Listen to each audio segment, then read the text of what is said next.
guys, this is Blacklist of the Abyss, and you're watching my review for the Irregular Magic High School, aka Mahoka Koko no Rotose, Episode 3. Alright, this episode starts off with an explanation of how Tatsuya was actually able to beat Hatori. First, Mari decided to ask him if he had started early, if he had activated a spell before the match had officially started. But, no. Simple answer, no. Tatsuya, that he didn't use magic at all at first. It was pure physical technique. He's just that fast. And Miyuki ends up telling, she ends up telling Mari that Tatsuya is a pupil of Yakumo Kokonoe, and she recognizes that name because she's pretty well versed in combat herself, and Yakumo is skilled in areas that she is skilled in, therefore he's rather famous in her field, therefore she knows him. She's heard of him before, so yeah.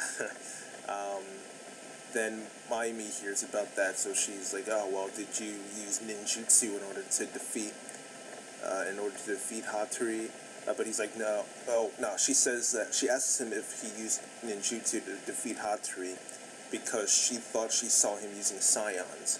And something they didn't tell you in episode 1, they kind of skipped over it, was that Mayumi specializes in using scion bullets, which is creating a physical manifestation of scions and using them as a weapon. So since she uses scions as a weapon, she was interested in how Tatsuya used scions to defeat Hatori. And Tatsuya ends up explaining that magicians perceive scions kind of like how they perceive light and sound. And when they are exposed to unexpected scions, they end up getting hit with this feeling of seasickness. They hallucinate that their body is shaking and everything, and they just get this strong seasick kind of feeling, right? And Suzune is able to deduce that the reason he was able to create such a strong urge in Hatori is because he used compound waves, right? Compound waves of scions. He created 3 of them, 3 consecutive waves.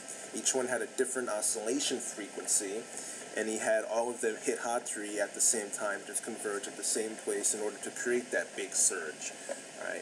However, she's thinking, like, how did you do that so quickly, though? If you could do it that quickly, then you would be a Course 1 student, not Course 2 student, right? Your technical skills are too low for you to have speed like that, all right? And that's when Azusa comes in, all right? Because Azusa, she's actually a magic engineer type of person too. She's interested in stuff like this. So she comes in there and she starts telling us about Tatsuya's CAD, which is his CAD, which is the Silverhorn series. And you can see it has Trident on there as well. And the Silverhorn series was created by this dude, Taurus Silver, who works for Four Leaves Technology, aka FLT, alright? And he also created the Loopcast system, which is what the Silverhorn series specializes in, alright? And the way the Loopcast system works is, if the magic that you're using is the same, then you don't have to start the activation sequence all over again. You could just keep using it back to back to back, which lowers the amount of time you need to actually invoke the magic, because you don't need to worry about actually going through the activation sequence again. So, if you're using the same spell consecutively, it increases the speed, essentially. It lowers the time it takes in order to do it. However, because it has to be the same exact magic, Suzune still can't see how Tatsuya was able to use Loopcast system there, because it's not the same type of magic, because the oscillation frequencies were different and everything. Then she starts to think, and she goes, well, I guess it would technically be possible if you set, the oscillations, the coordinates, the intensity, the duration. If you set all that stuff as extra variables, then I guess it's technically possible. Alright, and if it sounds complicated, that's because it is. It is complicated. Alright, and that goes to show how skilled Tatsuya is. Alright, that's exactly what he did, set all those things as different variables and actually calculate them out. Alright, and process them. He's skilled at multi-variable processing. He's skilled in processing speed in general. He's skilled with calculation, scale, and he's skilled with interference strength. The problem is that even though he's skilled at all 4 of those things, none of those 4 things are actually tested for on the exam for the school. All right. However, those four are obviously important to what, they're obviously significant, a significant part of what makes Tatsuya strong. What allows him to beat someone like Hattori, who we find out later was actually undefeated before that point. And it starts to make you think, well, what does it mean to be strong then? Because the school is trying to tell you, nah, none of that stuff makes you strong. What makes you strong is your spell invocation speed, the scale of your magic, so like how large a scale it is, and how strong you are when it comes to rewriting data and stuff like that. Alright, but Tatsuya is showing, no, that's not all that makes you strong. There are different things out there where if we're combined the right way, that can make you strong as well. And he didn't even get to talking about his actual physical abilities, with the exception of his speed, but we've already seen that he's skilled in other types of physical combat. It's not just fast. We saw that when he sparred a little bit with Yakumo. So it makes you think, oh, well, if Tatsuya is being underestimated because of these notions that the school has, that the world has, I guess you could say, what about the other Course 2 students? Are there Course 2 students out there who are actually strong, but they're not viewed as strong because they're not good at those three specific things? Like, for instance, we see in the opening, Leo is fighting people, Erika is fighting someone. You know, like, are they weak just because they're not good at those three things, or are they actually good? Maybe they are actually strong.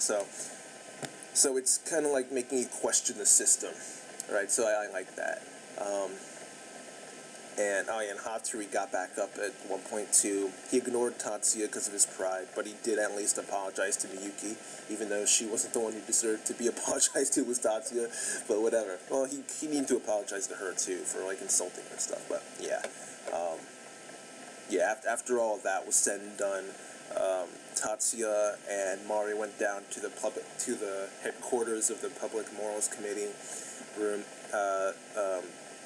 They went to their headquarters room place, and it's pretty messy. And because Tatsuya wants to be a magic engineer, he's like, yeah, I can't work here. It's too messy. We have to like clean some of this stuff up. All right. And Mari's like, wait, you want to be a magic engineer? Why? Why do you want to be a magic engineer when you're that skilled at combat?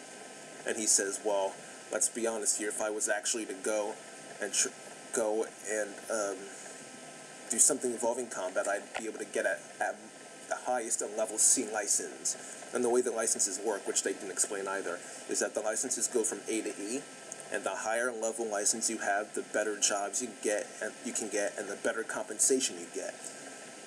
And the reason why he could only get a level C license is because they grade the same way the school does. So even though he's strong, they wouldn't view him as strong because he's not good at what they consider to be good, you know? So he's not good at what they consider to be important. So he would only be able to get level C, even though he deserves level A. So yeah, they didn't really explain those two things, but oh well. Then after that, they started to talk about how how the students would view him being a member of the Public Morals Committee and stuff like that.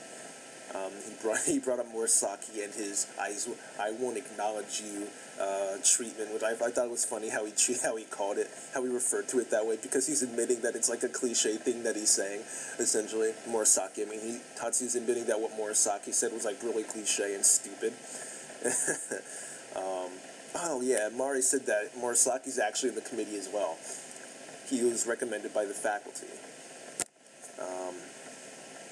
After that, Sawaki comes down with Kotaro, and they realize Tatsuya's a Course 2 student, so they're like, oh wow, this is new, this has never been done before. But then they're like questioning this, like, well, is he going to be helpful at all? And Mari says, yeah, well, he did just defeat the undefeated Hatsuri in an official match. And once they hear that, their doubts disappear. They're like, oh, okay, I guess he's pretty strong then. Well, welcome to the committee, you know, and stuff like that. So, yeah, all their doubts just disappeared. So that was cool to see. In the light novel, before Sawaki and Kotaro came down, there was actually a scene of Mayumi coming down to the Public Morals Committee room, and it was just like, it was just a funny scene with her teasing Tatsuya. It's not really necessary for the anime, so I guess I understand why they took it out, but it was still funny because it was Because, when Mayumi talks to Tatsuya, she uses this overly familiar attitude and way of speaking with him. So Tatsuya asked her, like, did we really meet for the first time at the entrance ceremony? And then after he said that, he was like, oh, crap, I shouldn't have said that. And then Mayumi gets this, like, evil grin on her face, like this evil smile. And she just starts saying, oh, do you mean you think that we were separated by some cruel fate and now we're finally reunited? Like, and she just, like, started going off, like, this like, funny, like, monologue about, like, fated reunions and being separated before and stuff like that. It was funny. That was funny, but it's unfortunate they didn't put that. It's unfortunate that they didn't put that in there, but oh well. What are you gonna do? The next scene we see in the anime is at Tatsuya and Miyuki's house. She wants to get her CAD calibrated and worked on by Tatsuya, which requires her to be half naked, which was interesting. And you can see Miyuki's, like, totally embarrassed by the whole thing, but Tatsuya just doesn't care at all. He's like, oh, sure, all right, I guess I'll do it if you want me to. I guess I'll calibrate your CAD for you. And once they finish, actually, if you look on the screen, you can actually see a logo for FLT on there, for Foreign Lease Technology. All right? So that was interesting. So not only does he have a CAD from Foreign Lease Technology, but he has actual FLT technology, like, at his house. So he's got connections somehow. He's got connections.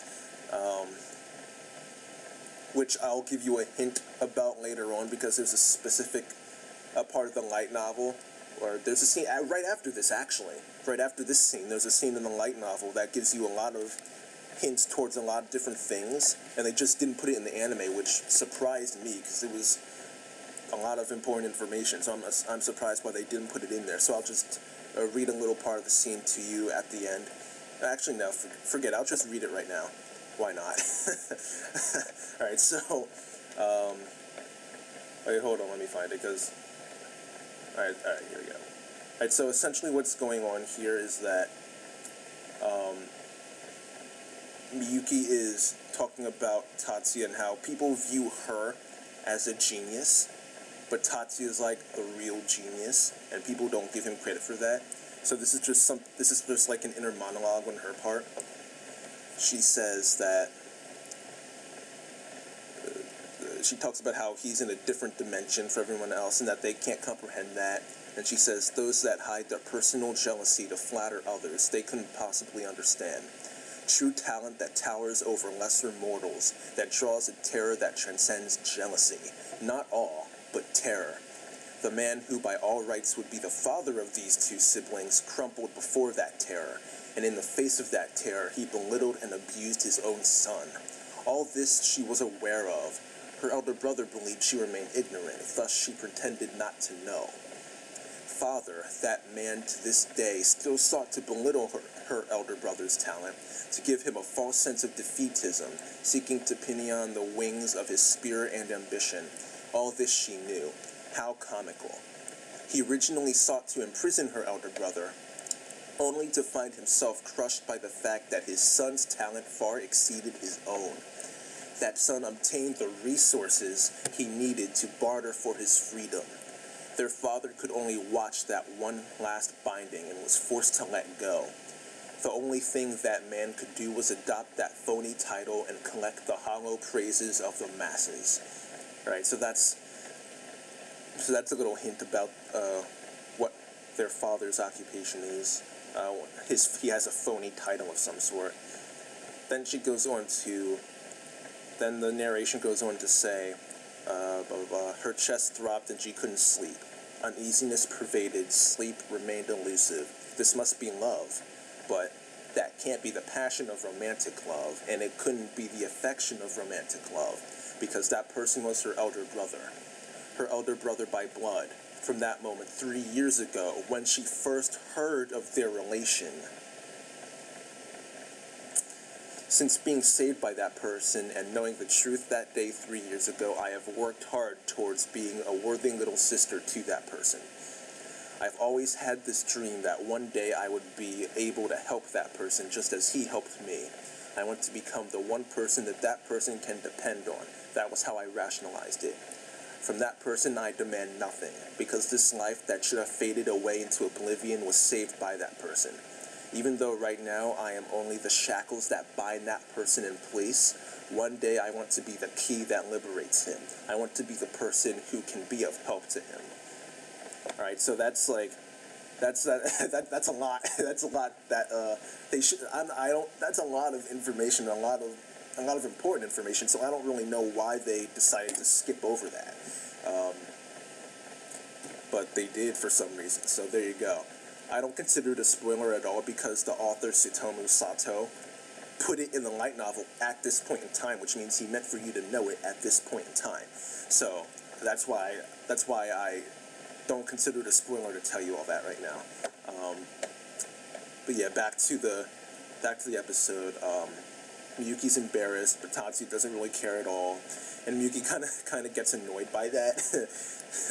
So she just hugs him from behind and starts asking him stuff like, do you see me as a member of the opposite sex? And Tatsuya's like, well, if I did, then we'd have a problem here.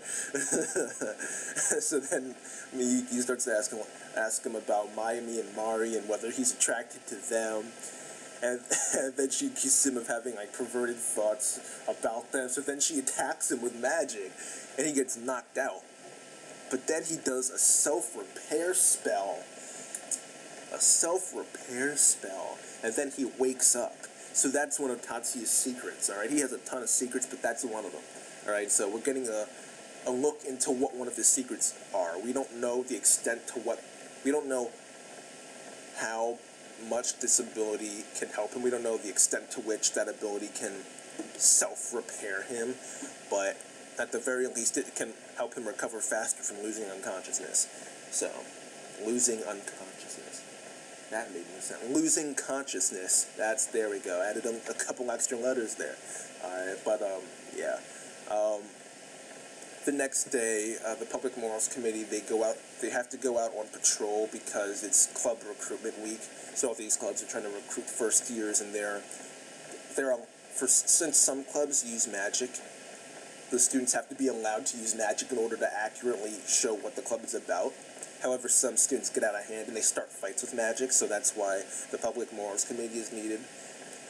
There's a scene in the student council room, which was also important, which they skipped that as well. At first, it was the student council office where we were first getting the details of club recruitment week. Then after that, they had classes. Tatsuya was talking with Erika at one point and agreed to meet up with her because Leo had already found a club, Mizuki had already found a club, so Tatsuya and Erika were going to walk around together, just looking at different clubs. And then that's when we get the Public Morals Committee stuff, the stuff with Murasaki, Tatsuya getting the 2 cats, learning that using 2 cats at once is incredibly difficult to do. What originally happened after that was that Tatsuya went to go meet Erika, however she wasn't at their meeting point, so then he went on to find her. Then they started walking all over the place, and then while they were together, Erika got caught and captured and assaulted and stuff. That's how it really went, alright? But they kind of just skipped that stuff, and I don't really get why they skipped the student council room scene, because that was actually something that they should have hit on, because that's where they mentioned Asusa's magic, because Asusa is actually on support for the Public Morals Committee. She's the member of the student council that is on support to help them out if they need it, and Tatsuya's like, wait, you mean that Asusa is supposed to help us out for taking care of these people and starting fights with magic? I don't really see that as possible. But apparently she has this magic called Asusa Yumi, which is effective for dealing with crowds, okay? And this is when we learn about the different types of magic. It's the 4-system / 8-type magic system, alright? So there is speed and weight, then there's movement and vibration, there's converge and dissipate, and there's absorb and disperse. So those are the 4 systems / the 8 types of magic. And there are 3 categories of magic that don't fall into any of those categories. The first is ESP, extrasensory perception. The second is non-systematic magic, which deals in controlling scions, which is what Tatsuya did to the Hattori, and what Mayumi uses when she uses her scion bullets. And the third type is external systematic magic, which, rather than affecting physical things, it affects non-physical things like spirits and minds and things like that. And Azusa's magic, Azusa Yumi, is external systematic type magic that controls a person's thoughts and feelings. Alright, so all that got revealed, yet they decided to skip over it. Again, I'm not really sure why. That seems like important information to me, but hey, whatever. Alright, after this is when Tatsuya goes off, meets up with Erika, sees her being assaulted. Then he uses similar magic to what he used against Hattori. Instead of shooting with his guns, he has cats from the Public Morals Committee, and he stomps on the ground in order to create those vibrations, which causes people to lose their balance and get that seasick feeling. Then he goes, grabs Erika, then they go off. It was kind of funny because Erika, they started like touching her and stuff, so when they went away, she was kind of like a mess, and you could see her cleavage. But like Tatsuya's looking, and he doesn't really care. He's just not that interested. but like it's like he forgot that Erika would care. Alright, so that was interesting. He like actually forgot that she would care, and it wasn't until she actually said something. It wasn't until she actually told him, like, don't look. It wasn't until then that he actually was like, oh yeah, let me turn around, I better. Alright, so that was kind of funny. And then she asked him if he actually saw anything, and he was like, well, yeah, like he didn't lie about it, which I thought was like interesting. Like usually someone would lie about that and do the cliche like, no, I didn't see anything, but he actually just straight up told him like, yeah, I saw. And then she kicked him in the shin, but you could hear in her voice that she was hurt by it, that she actually got hurt kicking him, but they didn't explain. I'm like, wait, you can't just have her get hurt but not explain why. In the light novel they explain the reason why she got hurt is because one of the types of training that Tatsuya did was to strengthen his shins so that they could be resistant to wooden swords. So if hitting him with a wooden sword isn't going to hurt, kicking him certainly isn't going to hurt either. So rather than him getting hurt, she was the one who actually got hurt by it. So that's why she made those sounds like she was in pain. But after that, they end up going to this kendo exhibition. And while they're there, they start talking about, what a true martial arts battle is supposed to be like, and how it's supposed to be 2 people killing each other, pretty much. All right, and it makes you think like these 2 are talking about stuff like this. Like, what exactly have they done in their past? What have they been through? Like, what's like, you kind of start to get curious here. All right, and Erika in the opening, you can see she's got a kendo sword as well. So kendo stick, not a wooden. Was it a wooden sword or was it a kendo stick? Either way, you can see she's trained in the sword. Plus, she has her baton, so she's like, you can tell she's got experience. So it just makes you more interested in what her background is, especially since her family is the Chiba family, one of the 10 master. Oh, are they? No, they're not 10 master clans. They're the numbers. They're numbers. I don't think they're 10 master clans. Still, like, they're numbers though, so they're still pretty legit. So that's the point. But anyway, down at the actual exhibition, we see this argument starting between Sayaka Mibu and Kirihara. Alright, and they end up having this little spar, and Sayaka wins. However, she ends up provoking Kirihara by saying, if this was a real sword, then you'd be fatally wounded. And Kirihara's like, wait, you want to talk about what a real fight would be like? If this is a real fight, I'd have Sonic Blade activated. And then he goes and activates Sonic Blade, and he hits her. Well, he doesn't hit her, but he cuts her, not the armor she's wearing, but like, you know what I mean. He cuts her, alright? No blood or anything. He didn't cut skin, but he cut her outfit, alright? And that's when Tatsuya's like, okay, now I need to step in. And he does. He steps in. He stops Kirihara. In the light novel, when he put his arms up like that, Kirihara actually hit him with Sonic Blade, and you would think, oh man, Tatsuya's arms are going to get cut off. But no, that's not what happens. in the anime, though, they didn't have him actually, like, swing down on Tatsuya, which was disappointing. He kind of just, Sonic Blade just kind of deactivated, and then Tatsuya took him down. You could see his arm was, like, all, like this. It looked really freaking painful, alright? So, man, that looked like it hurt. And then, the rest of the Kenjutsu Club, I'm assuming Kenjutsu is just Kendo, but with magic. I'm assuming, the rest of the members of the Kenjutsu Club don't like the fact that a weed and an underclassman is a member of the Public Morals Committee and is attacking Kirihara and embarrassing him, so they start attacking Tatsuya too, and he embarrasses them too. He's just simply dodging them, you know, boom, boom, boom, boom, and he, like, makes the two guys run into each other. And then even when they try to use magic, he just, boom, goes like that, and the magic deactivates. So, yeah, Tatsuya's just dominating them. And Sayaka thinks, like, she should go and help him out, but Tsukasa shows up and stops her, alright? This dude's suspicious, too, alright? You know, like, he had his glasses on, going like, Omoshide. You know, like, the dude's clearly suspicious, but, yeah, that's how the episode ended.